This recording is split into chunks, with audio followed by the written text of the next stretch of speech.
Hey guys, welcome back to Signs and Wonders. We have some shocking end times news stories today. You're definitely not going to want to miss this video, so grab your coffee or whatever, get ready, and let's jump right into it.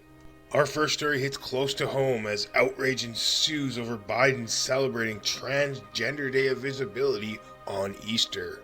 So here's a picture of the lovely tranny that actually founded and organized this all too special day. Here's a quote from your great leader. Now, therefore I, Joseph R. Biden Jr., President of the United States of America, by virtue of the authority vested in me by the Constitution and the laws of the United States, do hereby proclaim March 31st, 2024 as Transgender Day of Visibility. Wonder how many times it took him to get that speech right. And the lovely Biden is not done. Here's another quote from him. I call upon all Americans to join us in lifting up the lives and voices of transgender people throughout our nation and to work toward eliminating violence and discrimination based on gender identity. So just to give you a picture of how great and amazing the left's view for America is, this is an actual video taken on Easter outside of the White House. And where Easter is typically held the first Sunday after the full moon occurs on or after the spring equinox, while Transgender Day of Visibility is on the same date each year. Many have taken offense to the day's proximity to the Christian holiday, and I don't blame them. An apocalyptic amount of bugs, trillions of them, are to swarm in a once in 220 year mating frenzy. Yes, trillions of cicadas are set to invade the United States for the first time in 221 years, scientists say. Then I saw another sign in heaven, great and amazing, 7 angels with 7 plagues, which are the last, for with them the wrath of God is finished. 2 large broods of periodical cicadas are going to emerge from the ground in the U.S. in late April. Brood 13 and Brood 21 have been living underground for 17 and 13 years respectively and will emerge at the same time for the first time in 221 years. Billions, even trillions of cicadas are going to emerge at the same time across 17 states. So yeah, these 2 colonies have been living underneath the ground for like 17 years. And in an extremely rare event, they're going to emerge at the same time. This is like a one in almost 300 year event. These are some real ugly looking things, aren't they? Creepy. Once they hatch, the nymphs feed off root sap underground until it's time to mate. Mating season has been described as a noisy and chaotic display that could happen for weeks. An event like this hasn't occurred since 1803 when Thomas Jefferson was president and is not expected to happen again until the year 2244. Oklahoma bridge shut down after being struck by barge. Now, I have no idea what's going on here, guys, but this is just too weird. This is the second time in a week that a ship has struck a bridge in the United States. Baltimore's Francis Scott Key Bridge collapsed very early Tuesday morning after a container ship collided with a support column. Now, I don't know if you guys remember all the trains that kept derailing. It's just something is weird here. Now all of a sudden there's multiple bridges being struck by big ships. Like, you know how rare that is to happen, but now 2 have happened in the same week? Something creepy's going on. A bridge near the Kerr Lock and Dam in Sellesaw, Oklahoma was shut down on Saturday after it was struck by a barge. US 59 south of Sellesaw at the Kerr Reservoir is completely shut down at this time due to a barge that has struck the bridge.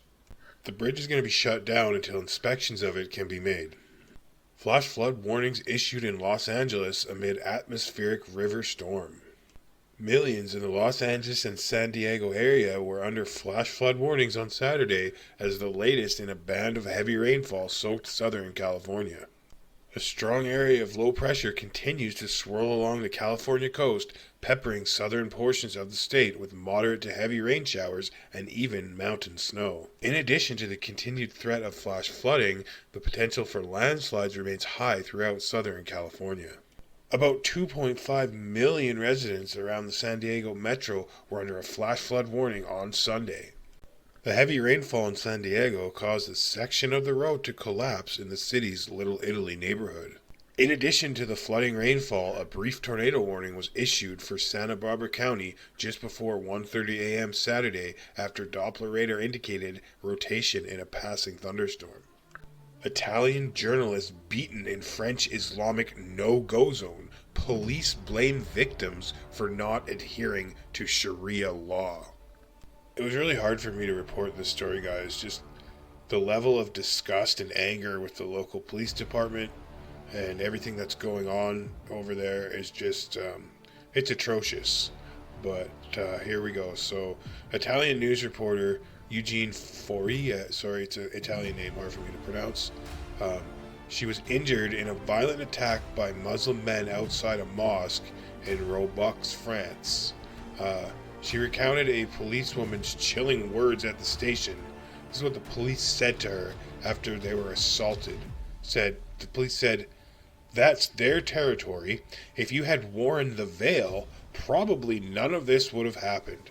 Like, are you kidding me? The level of outrage, it's inscrutable, it's just mind-boggling. I can't even, there's no words to say how absolutely disgusting that is. You know, this is France, a Christian nation, not Iraq, not Afghanistan. Like, it's unbelievable. Like I said, France is and always has been a proud Christian country. So certain words I can't say because of the YouTube algorithm, guys, but you'll know what I mean. So in October, a tragic terrorist attack occurred in Arras, France, where unfortunately a teacher was shanked and lost his life by violent, radical scumbag muzzies. Mohammed Mogvich, can't even pronounce his name, not gonna try. A muzzy migrant from Russia. Big surprise, y'all heard what just happened in Russia because of muzzies again at that concert. Another unfortunate, terrible, sad event. But anyway, this dude here, he brutally took the life of his own former teacher, 57-year-old Dominique Bernard, while shouting Allah Akbar, which is what they shout all the time, which means God is great or something like that. This horrific jihad attack caught the attention of an Italian news crew from the investigative program Fuori del Caro. So this news crew decided to visit France to investigate the aftermath.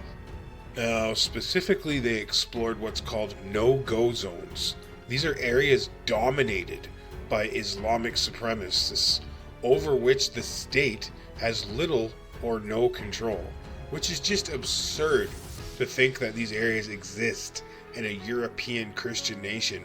No-go zones where you're not even allowed to walk down the street in your own country, in your own town, if you're not a muzzy. Like, it's absurd. So this Italian journalistic team, they began their investigation at the site of the attack, where they sought to capture the community's reaction. Students and parents, still reeling from the violence, shared their fears of another attack, highlighting the sense of insecurity permeating the area. They also expressed their deep concerns about living in Islamized Europe. This is a big problem nowadays, not only in Europe, but you'll find, if you go Google the term Islamized or Islamized, you'll see what it means. And this is happening all over the place in Western nations.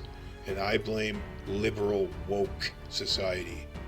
Now, in France alone, there are over 750 no-go zones, which are lawless areas where the state has effectively lost control and where native French, including the police, increasingly fear to come, which is absolutely absurd and ridiculous. During their investigative journey, the Italian news crew ventured to Robux, about 25 miles from the scene of the terrorist attack. The crew then reported on a mosque in the area, a decision that quickly escalated into violence. Islamic males leaving the mosque, angered by, quote, non-Muslims filming in their territory, aggressively confronted the journalists. Like, do you think that would have happened if they went to a Christian church? No. People probably would have come out with open arms, hugging them and loving them and welcoming them into their church. You know, well, what do you think would have happened if it was a Christian church? The exact opposite, I guarantee you. The Islamic men surrounded them, demanding the camera and resorting to physical attacks.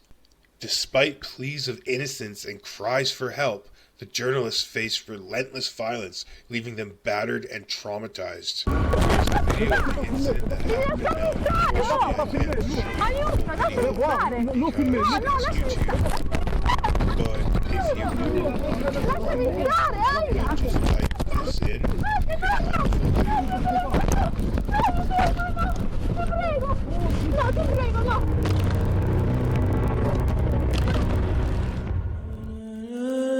In Francia ci sono zone diventate inaccessibili. Siamo stati aggrediti davanti a una moschea solo per aver fatto delle riprese. È successo a Roubaix, una città proprio a pochi chilometri di distanza, da dove pochi giorni fa è tornato l'incubo del terrorismo. Alright guys, that will do it for today's video. Remember, if you can name the scripture in today's video, let me know the verses in the comments below, and I will pin your comment to the top and enter you in a draw for an Amazon gift card.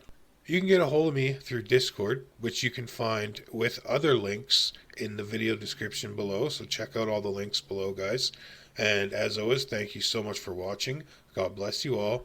Please remember to like, subscribe, turn on all post notifications so you never miss an upload or live event. Bye for now.